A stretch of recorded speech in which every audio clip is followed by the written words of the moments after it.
Hello and welcome to National Focus. I'm Fontaine. Thanks for joining us. Topping the headlines, Dr. Carissa Etienne outlines priorities if appointed as director of PAHO, a joint country cadet camp planned for later this month, and the Dominica Beekeepers Cooperative introduces youths to honey production. All these stories and more when National Focus returns.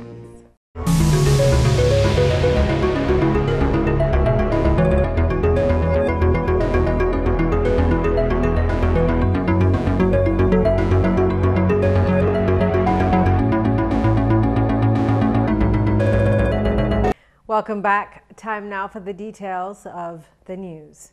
10 senior cadets of the Dominica Corps will be better trained to serve the organization in more ways than one when a joint camp kicks off later this month for cadet clubs from Dominica and Barbados.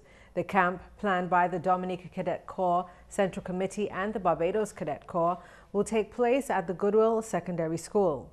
Captain Dawson Robin, who is Public Relations Officer of the Dominica Cadet Corps Central Committee, said the Cadet Corps is playing a very important role in society, including one of linking Caribbean countries. The cadet movement has been foremost in the forefront in the Caribbean islands in shaping the minds of youth. So we have seen the product really in our top civil servants, in our business people, our politicians. And so we have no reason to doubt that if we maintain a good standard in cadet program, it will deliver basically the same or even better product than before. Captain Robin said that the Dominica Cadet Corps was inaugurated in 1910 and was decommissioned in 1979. Since its return in 2010, the aim has been to catch up with the general requirements. The captain was speaking at a press conference held on Wednesday morning when he shared that the objectives of the joint camp is to do just that. Since we went out of action for some 21 years and we came back recently, we had a big loss of what we call institutional knowledge. How do you do things as a cadet corps? How do you manage a cadet corps? How do you run a camp? And so we turned to our brothers in the region. We turned to Barbados and we turned to Trinidad to get assistance, get trainers on the ground, to access their training so that we could redevelop our volunteers to have that knowledge. So incrementally we are getting there in that person's on ground now knows how to run a camp in a true cadet military fashion. You know, knows how to deal with issues of safety, child management basically, and the different things that are needed to run an institution such as the Cadet Corps. So that's how important the regional movement is. Captain Desile Bascomb, who is team leader of the visiting Barbados Cadet Corps contingent, noted that the 6-day camp will participate in activities including a youth forum, a hike along the Waitakobili National Trail, and an open day for the public. Captain Bascomb explained his contingent's expectations of the camp. All in all, we expect that the biggest benefit to the training for both groups of cadets will be the opportunity to make friends, narrow the CARICOM gap between future generations, and also experience the unique and very rich cultural heritage that you have here in Dominica. We anticipate a challenging camp. We anticipate very good cooperation, and we eagerly look forward to reporting a job well done and success and growth for everyone involved in the camp. According to Captain Robin, Dominica's Cadet Corps currently has a membership of approximately 400 cadets and expects about 150 new recruits this September. Assistant Director General of the World Health Organization, WHO, Dr. Carissa Etienne, if successful in being appointed to the post of Director of the Pan American Health Organization, PAHO, come September 2012, will seek to bring a new type of excellence to the organization. The Dominican-born health professional with over 35 years of experience is one of 5 candidates vying for the esteemed position. When I'm director of the Pan American Health Organization, I shall focus on ensuring that the organization continues in excellence. I think it's important we have many experts in countries. The organization is 100 years, during which time many countries have developed. They have developed their own technical expertise. So we need to change if we are to remain relevant. We need to make sure that we have excellence of a different type, not necessarily only health technical expertise, but we need to be able to harness the expertise that is there throughout the other countries. We need to be able to facilitate the South-South cooperation that would allow member states to help other member states. We need to be able to map out where that expertise is and to bring this to bear. Dr. Achen says if given the opportunity to serve in that capacity, she will focus on a number of technical priorities, including ensuring access to health systems and services for the Caribbean region and Latin America. Importantly, the work that needs to be done on access to the social determinants of health, the work that needs to be done around chronic diseases, and that's very important for the Caribbean as well, ensuring continued access for both prevention and control of HIV/AIDS. We need to continue the effort on communicable diseases as well, and some of those are vaccine preventable, but some of them are not, and we need this. Very importantly, to work on the access to health systems and services. And it is a growing problem with increasing privatization. We need to ensure that people have access to care, that they can afford to have good care. This means also looking at how are we financing health care and working with countries to help them do that. Addressing the human resource for health issues, so the healthcare workers. The Caribbean loses a significant number of the healthcare workers that it trains. How do we ensure that we can continue to service our healthcare with healthcare workers, but care workers that are relevant? Dr. Achen reveals that access to safe, quality, and effective medicines is also an issue which she will seek to address if given the new position. Dr. Achen believes she is in a privileged position to make representation on behalf of small, developing states like Dominica because of her vast experience and knowledge about the circumstances and requirements of these countries. The election is due by mid-September 2012. In other news, Jacqueline Douglas, licensed clinical counselor, says that society is filled with a large number of women hurting as a result of rape. Douglas was speaking with Mervyn Paul on GIS's Insight program on Tuesday when she revealed that rape is more common than was previously thought. The counselor also said that this hurt shows up in many ways, especially if victims never reveal the abuse. The thing about it is that they don't come out and talk. So they feel very alone. So they have to find a way of dealing with it, whether it be drugs or alcohol, promiscuity, whatever it is, or just emotional pain of depression or anxiety. They are hurting. Douglas believes that stifling rape incidents can have adverse consequences in society since women are primarily the caretakers and homemakers. The counselor advised rape victims to take back control of their lives by talking to someone else. Because you are not able to talk about it, that doesn't mean you're the only one that it's happened to. It's happening every day. There are a lot of women out there that it's happening to, so you are not alone. First thing, best thing, find somebody that you trust to tell about it. Talk to somebody. It could be a sister, it could be a friend, it could be a pastor or a priest. Find somebody that you could tell that this happened. Once you can put it out there, then it doesn't have that much control over you. When you hold on to a bad secret, it comes out in different ways, in anxiety, in fear, and sooner or later, you're not even going to be able to recognize yourself. Counselor Douglas encourages rape victims to seek counseling since there are professional methods available for victims to deal with the trauma. In the early hours of July 28, 2011, the Matthew Dam disaster brought agriculture production in the Layou Valley to a halt. The flood waters associated with the breach of the dam destroyed root and fruit crops, poultry and vegetables, and a large percentage of livestock. Members of the Dominica Beekeepers Cooperative Society Limited suffered significantly with losses of over 36 productive hives. 1 year later, with assistance from the Inter-American Institute for Cooperation on Agriculture, funding has been sourced to assist the beekeepers. Last year, July or somewhere around that time, when the Martyr Dam had the flood, we lost all the hives we had in the area. And I went to Mr. Coppell of ICA and told him about it.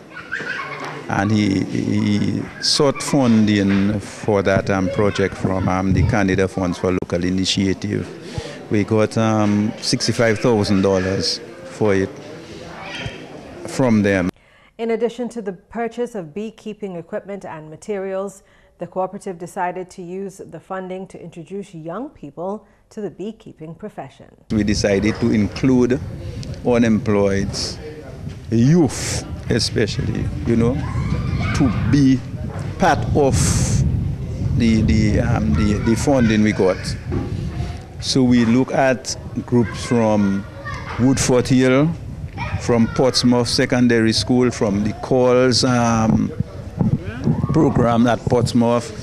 We got some individuals from the Layu area where we lost the hives. We got some people from Marigot, and we got some from the River Sirik area. Training began with 2 days of theoretical sessions at the livestock farm in Londonderry. The trainees have also been taught the basic skills in the construction of beehives. We have the students assembling hive bodies, assembling the frames, and they'll be putting foundations in the frames. And that's what's taking place in the background now. And that is headed by Mr. Prescott, Franklin Prescott. He helped with the whole facilitating of the program. He's from the River Sirik, and he's a big supplier of honey. We work jointly, and he really have a lot of hives in River Sirik, Creole area. When the training program is complete, the trainees will receive materials for hive construction and extraction equipment. When the program is over, what we will actually do is supply equipments and material to the people that did the training, so they'll have a direct start off. They won't just get training and go back and maybe go to one of the funding institutions and looking for money, but we actually starting them off. We'll be giving them hives, we'll be giving them smoker, we'll be giving them extractors, we'll be giving them uncapping tub, we'll be giving them protective clothing, that and the gloves. So when you have your protective clothing, and so at least you have less fear of a bee sting and so. Valerie Honoré from Woodford Hill is one of the participants of the training program. What we're actually doing today is that we're actually learning how to build a hive from the basic steps, building the foundation and then working our way uphill. So it's a really fun practical because we're actually learning hands on how to do everything as it relates to building a hive. So we too can be able to build hives. The participating youths also got the opportunity to be on location when hives are being extracted. First thing you do when you're approaching a beehive, you give the front of it 2 puffs of smoke. That's to indicate to the bees that it hive on fire. So what they do, the security guards, they go inside and they fill up the stomach with honey, so they won't be able to sting you. Okay, number 2 is step. This is the cover. This is not a plastic. This is a plastic cover. It's a wooden cover because the bees prefer the wooden cover than the plastic. You smoke 2 puffs underneath and you cover. So let the smoke circle inside of the box, and then you release it. Now this super, there is a fresh one we've just put, so they haven't built it yet. Okay.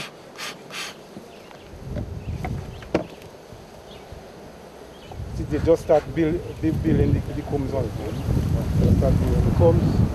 So right there, you take it down. Now this is honey. Well sealed honey. I'm going to do something else. No, I'm going to do something else. So, Martin, cameras watching? Okay. That's what they call sealed honey. Okay, it's properly sealed.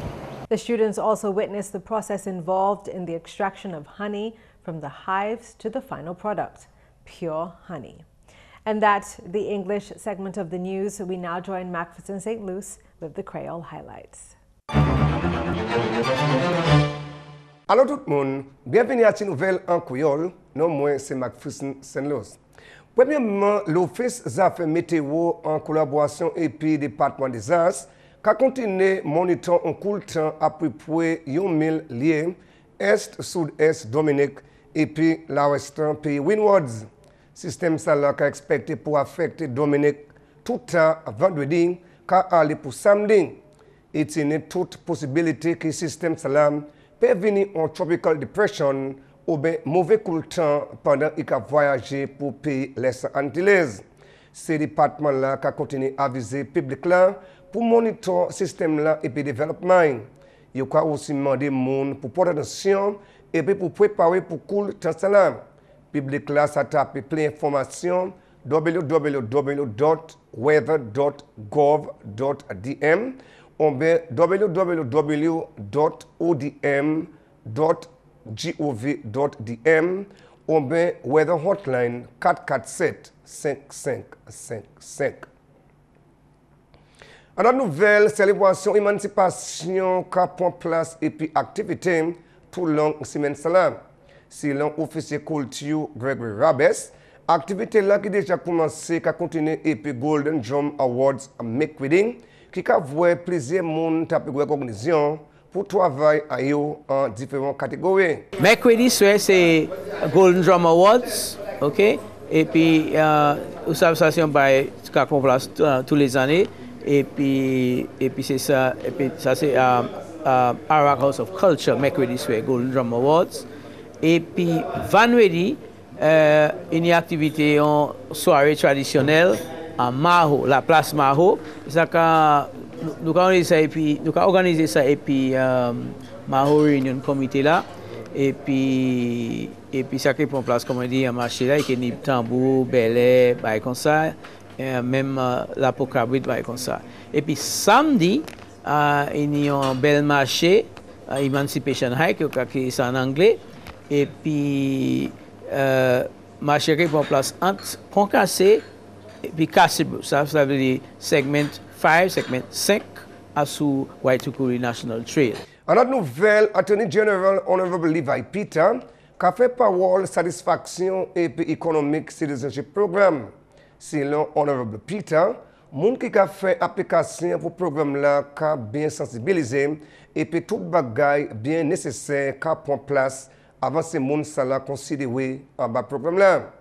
Honorable Peter aussi fait parole qui est Attorney General qui a tapé opportunité joindre et puis c'est appliqué là avant ça tapé considération. Gouvernement Dominique a tient programme là et puis autant précaution même si il a bénéficié du programme là. Et puis finalement organisation Cadet Corps a organisé session entraînement pour Mamayo. Vous pouvez expecter pour taper assistance à l'organisation Cadet Hot Babad.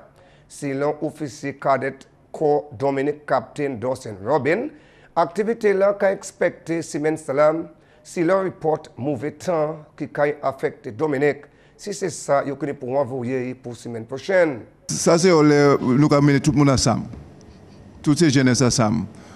Yo ka ni en bon temps yo ka joindre yon l'autre yo ka ni moun ka l'autre pays ka vini pour montrer yo comment pour faire cadet bité cadet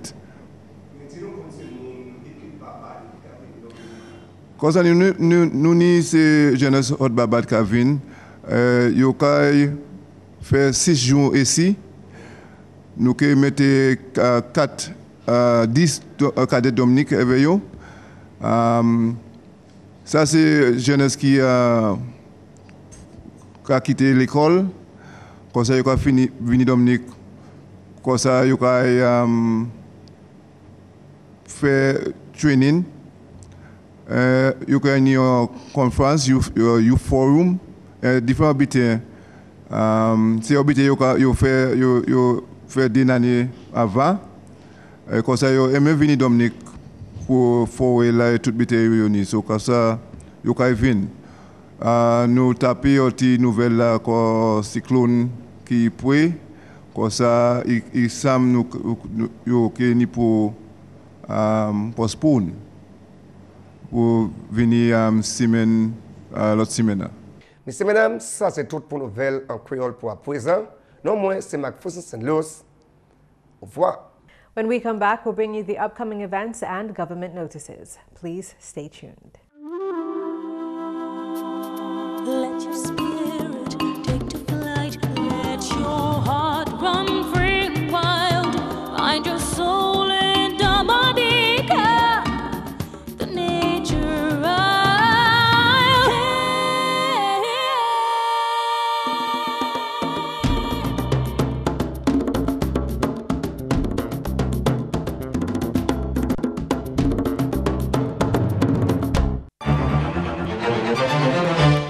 Time now for your government notices.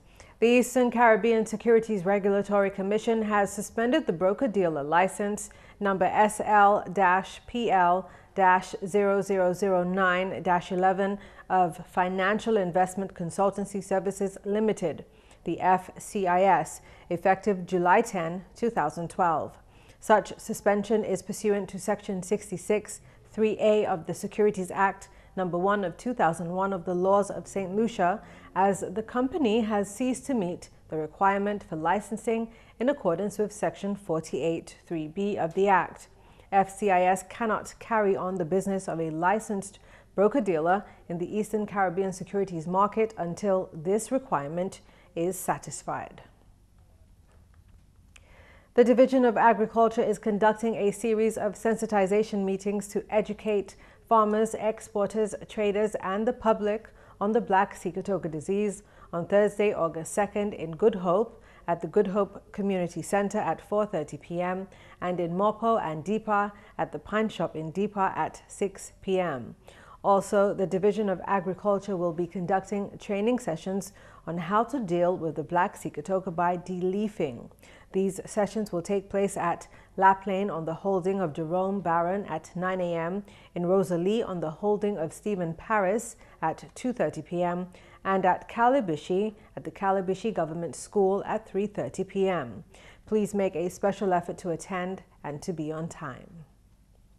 The Northeast Tourism Environment Development Committee, NNETEDC, wishes to invite all tourism development committees from the North and Northeast, as well as representatives from the local authorities in the North and Northeast, including Portsmouth Town Council and the Board of Directors of the NNETEDC, to a Creole in the North meeting.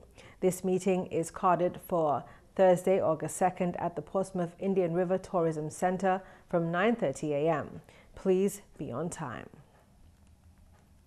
At 12 p.m. on Wednesday, August 1st, 2012, the Dominica Met Office, in collaboration with the Office of Disaster Management, continues to monitor an area of low pressure located about 1,000 miles east-southeast of Dominica and the Windward Islands.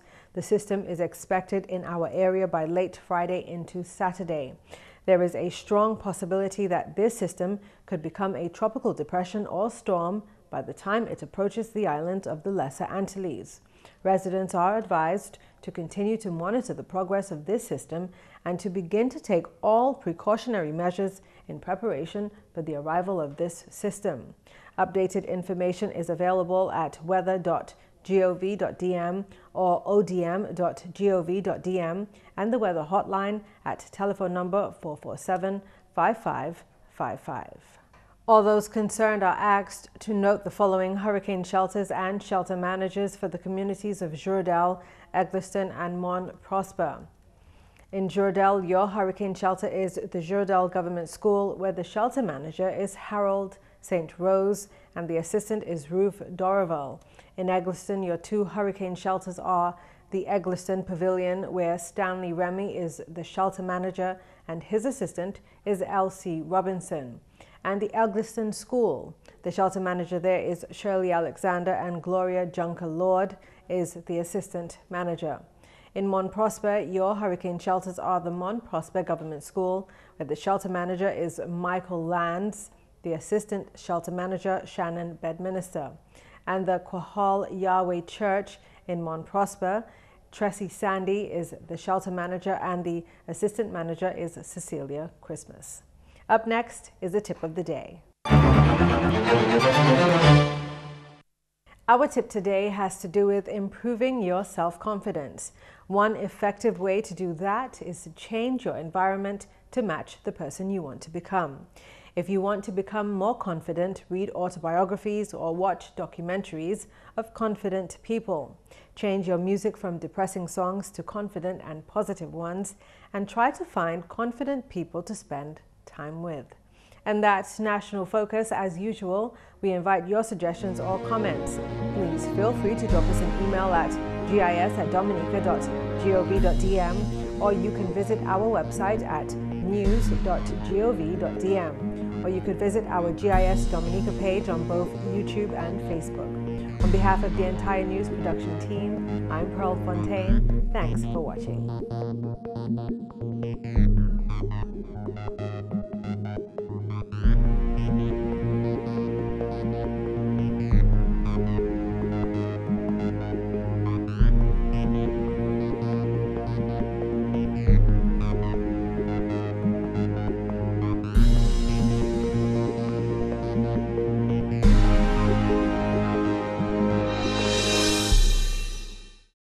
Boy, that fish was well seasoned today, boy. Talking about season. Yeah. What is the most important season in Dominica? Mango season, yampe season, hunting season. Hey, wait. Fishing season. Nothing to do with any of these seasons. You remember what happened to us in 1979? Yes. Remember a few years ago when we bought a grain of fig for $1? Yes. I'm talking about the hurricane season. Mm-hmm. So, prepare.